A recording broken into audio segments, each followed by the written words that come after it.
Alright, hi, welcome back. We're just doing a quick Draconic Evolution tutorial, just getting started in the mod and things you need to know. We're obviously not going to cover everything as it's a massive mod, but hopefully this can just get you started.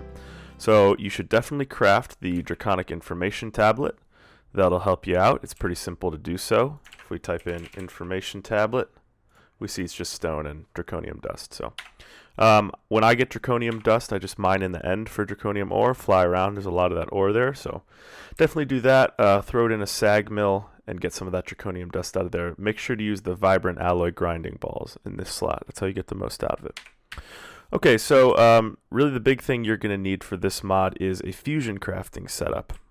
So if I type in a recipe, let's just say fusion crafting injector, and say I want the wyvern one. This is a really intimidating recipe, but we're just going to break it down so it's very easy, simple to understand.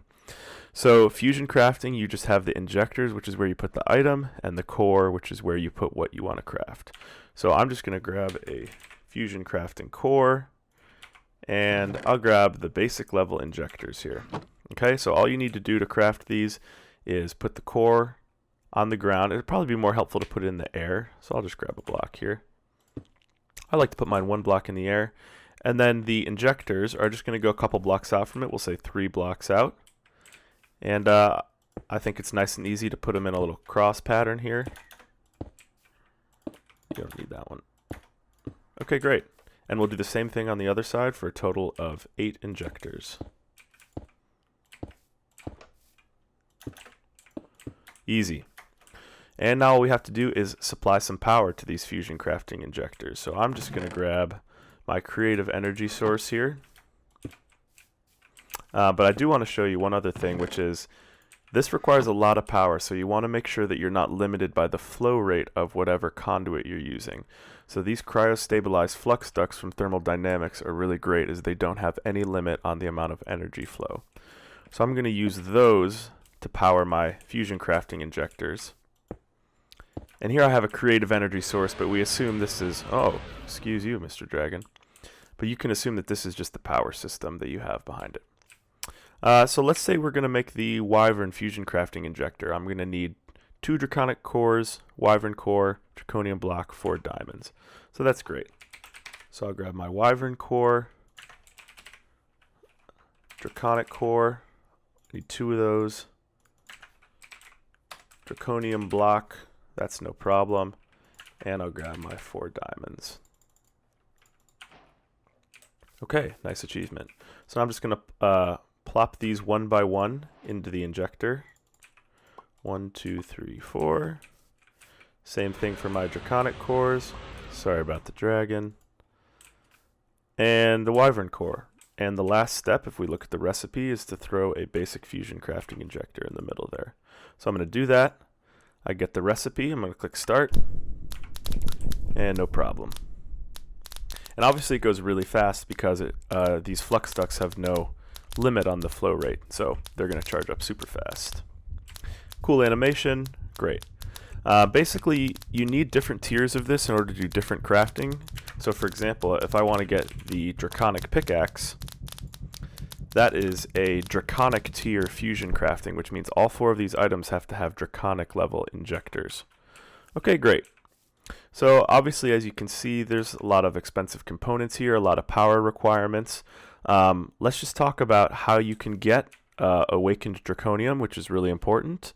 All you have to do is kill the ender dragon, and you take the dragon heart, do a wyvern tier fusion crafting with draconium blocks, and you get 4 awakened draconium. Not bad. All right, running out of time here. Let's just notice that this costs a lot of energy, so how are you going to get 350 million RF? You got to be able to store it somewhere. So Draconic Evolution has a great thing called the energy core that is really easy to use and stores a ton of energy. So this is probably one of the best, if not the best, energy storage device in the game. All it takes is you're going to need 1 energy core and 4 stabilizers. So the energy core is not super cheap. You need a nether star from the wyvern core and some draconium, but it's also not crazy expensive. Just some diamonds and some gold. And literally all you need to do is put down your energy core. I'll put it a block above the ground just for fun. Then you put your 4 stabilizers up to 16 blocks away from it, I think. I'll just go 2 blocks out on either side, like such.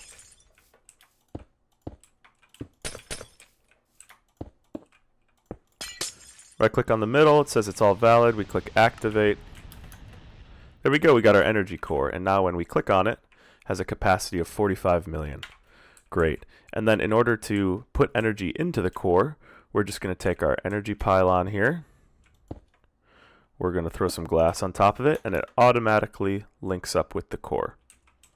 So there's input and output mode for these pylons. I'm just going to plop a source next to it, and we can see that is perfectly charged now. So these things are really great because the energy pylons also have no transfer rate.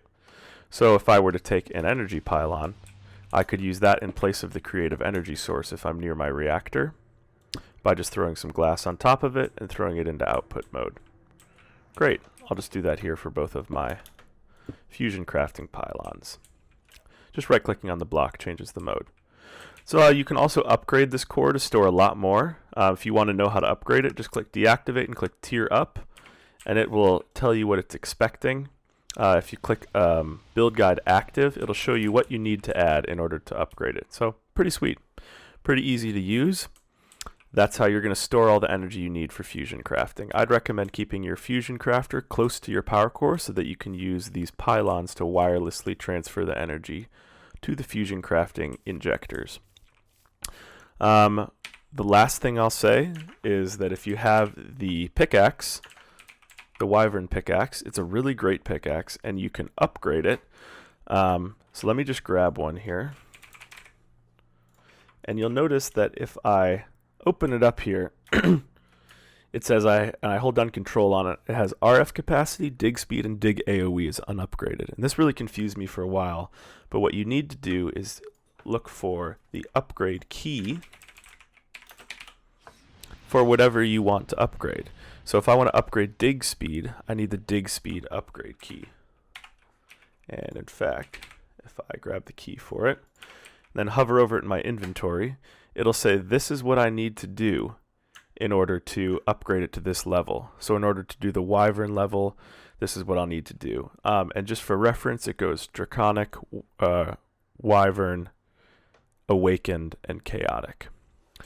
So for the basic level, you just need 2 golden apples, 2 diamond, 2 eye vendor, a Draconic core, and that's really nothing. So that's quite easy just to upgrade the dig speed right off the bat. You just throw those things in the fusion crafting grid and throw your pickaxe in the middle.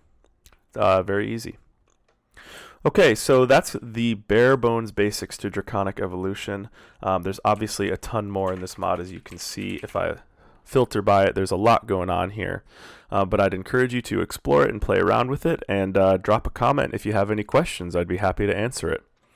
So yeah, that's all. Hope you enjoy. Also, big thanks for 150 subscribers. I think that's really great, and I'm glad that you guys have been helped by the content I've made. So yeah, thanks for watching, and we'll see you in the next one.